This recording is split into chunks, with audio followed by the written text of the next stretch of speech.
Hey everybody, welcome back to my Project 13. I am home, and boy, I had a great time. Got home yesterday, Monday, late afternoon, unpacked, ate, and was in bed at 7 and got up at 8 today. Yes, I got up a couple times during the evening. For the most part, though, I slept almost 13 hours.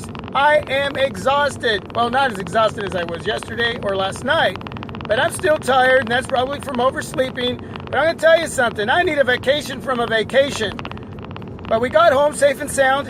My family and I, we had a great time. Just a good time being together, the camaraderie, doing a lot of stuff, a lot of activities. The Oregon coast, we drove there. Beautiful drive. The beautiful drive home as well. But I'll tell you something, man. Woo! Just a lot of stuff we did. And we ate a lot of food, watched some movies as well. But I didn't do any social media, no YouTubing. Yeah, none of that went on, and doesn't mean I didn't miss it or miss the team, but you know, I had to put all that to the side and take some family time, some vacation time, and enjoy the beautiful Oregon coast and the drive. The drives are always beautiful. But yeah, home now. This is Tuesday, already running around doing chores, but I wanted to let all you know that I was here and talk a little bit about two devices that I took with me, the ZTE ZMaz Pro and the Sony Xperia XA Ultra. Now, actually, I did take a third device, but I didn't use it. I actually had the Moto G4 packed away in case anything funny had happened to any one of my other two devices, like dropping it in the ocean or over a side of a cliff or whatever, man. But none of that happened.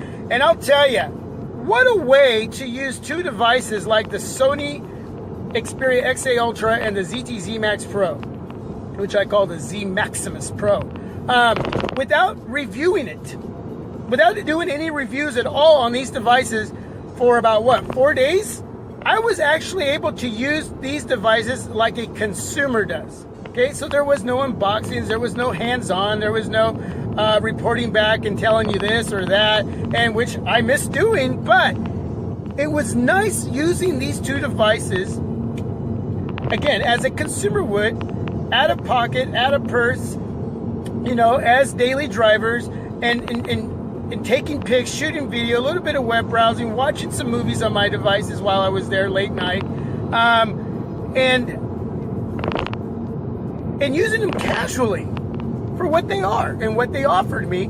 And I actually got more of a feel out of these devices than I would have just trying to find out, okay, what is battery life and how am I going to report this on a video? How am I going to, do this and that, which I enjoy doing immensely. I mean, 100%, I love doing that, but I don't really enjoy them in a way as a consumer would that just maybe owns one device or two devices, and that's all they're doing with them is using them every day as their daily drivers, and they don't worry about any other devices. Because I have so many devices that I'm using them all the time, and I never really get to enjoy them for what they really are 100%. And I got to do that with both these devices. Now, I hope I'm making that very clear in what I'm trying to get across to you. But I got to know more in depth about these, what I like or what I don't like. And I'll be making separate videos on final reviews on both those devices. And I'll tell you something though, man. The Sony Xperia XA Ultra just is a monster device. I paid $298 for that device. The ZTE ZMaz Pro, I paid $99 for that device. And I got a lot out of that. Two completely different devices that offer two completely different worlds of experiences, okay? I mean, you're not going to lose either way. I've really fell in love with these devices in two different ways. Because some of you may say, well, why would you, if you really dig the ZTE ZMaz Pro, why would you, if you were a regular consumer, want to spend $298 on a Sony Xperia XA Ultra? Well, there is differences. There really is. And what you're getting for $99 on the ZTE is phenomenal. And you really can't beat it. It really is, up to this point, the device of the year as a budget mid-ranger for that price. Because for that price, you're getting a lot. Now at $298, what I picked up my Sony Xperia for, you're getting a lot within that price point and what the Sony is going to offer you, especially when it comes to the video shooter and when you're taking pics and in performance. Okay, you just are. It just is going to give you that much more.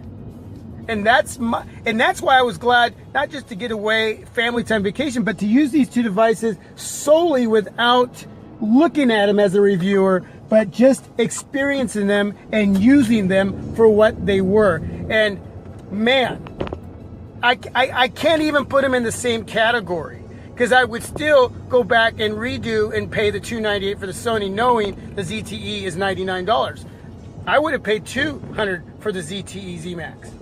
Okay, easily. $300, yeah, maybe, okay? But yeah, $200 for sure, $250 for sure. Okay? So I'm throwing a lot at you right now, but I'm trying to hopefully give you an understanding what I'm talking about with you can't lose either way. I still would have bought these devices at that price point, and even a little more expensive. I wouldn't have spent $380 on the Sony device, the Xperia XA Ultra. The most I would have spent was a price that I seen it for at $312. But even at $312, yes, it's a worthy device.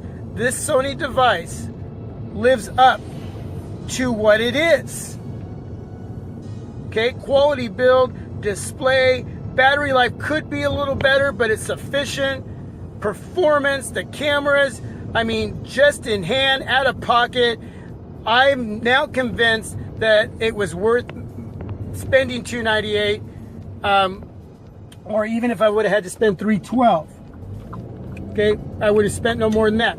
But I'm just as convinced that the ZTE ZMaz at $99 is worth every penny, even if I had bought it for the regular. I think the regular price is $180. But I would have bought it for $200, $250. Okay? There's a few areas that it lacks, but it doesn't lack in a way where you're going, maybe I shouldn't. No, it just, yes, there's other devices that are going to outperform in areas that some other devices aren't. Okay, the Sony is going to beat the ZTE ZMaz Pro in some areas. That's just what it is. But what you're getting the ZTE ZMaz Pro for at $99, it is darn worth it. Okay, some people complain about the front-facing camera, and I noticed, maybe a software update can fix a little bit of that. The back cam and video shooter is just fine. But I found that there was a little more issues with the front-facing. But for $99, are you kidding me? That is nothing to complain about, or even make it as a deal breaker for all the other areas that it's going to offer you in. It supersedes its price point even at $180. Okay, it just does. Now, that's where I'm at with both these devices. I'm going to keep both these devices because they're both phenomenal in the areas that they do well with, and there's very few minor negatives, and they're not deal breakers. And yeah, two different devices, two different worlds at two different price points that are totally worth it. And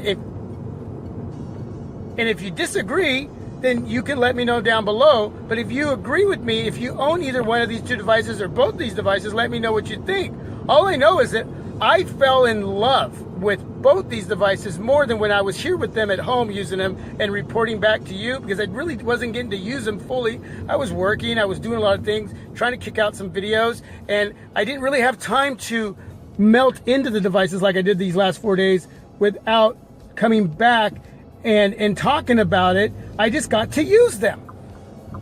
Okay? Just got to use them as a regular user, as a regular consumer, and I now know that I have no regrets in buying either one of these devices, especially at their price points. I'm going to say it's worth it for sure. The ZTE ZMaz Pro at $99. I mean, man, you just cannot pass that up. Find a way to get this device. Seriously, find a way to get it and bring it into your life. But I did have some question on why pick up the Sony Xperia XA Ultra at $298, even at that price. I won't pick it up at $380. But after these last 4 days with it, yeah, no regrets, man. It's a wonderful device. It's a great device. And I love using it in hand. I just love using it in hand. So anyway, there we go. I will have some final reviews on each of these two devices. Negatives and positives. Very, very few negatives that aren't deal breakers at all. especially at price points. I will bring those to you hopefully in the next few days, but I wanted to let all of you know that I am home, I am back, safe and sound with the family, had a great time, and yeah, just still on vacation for a few more days, but I'll be running around taking care of some other stuff, but I should be kicking out some videos here, my final review on the Sony Xperia XA Ultra, and my final review on the ZTE ZMaz Pro. Man, just digging the time I had with him on my vacation, and I will be uploading hopefully soon too as well a little bit of video clips and some pics from the trip with both those devices. So it's good to be back with the team, and be looking for more videos coming soon. This is my Project 13. Peace. You are my Project 13. Till my next vid, God bless.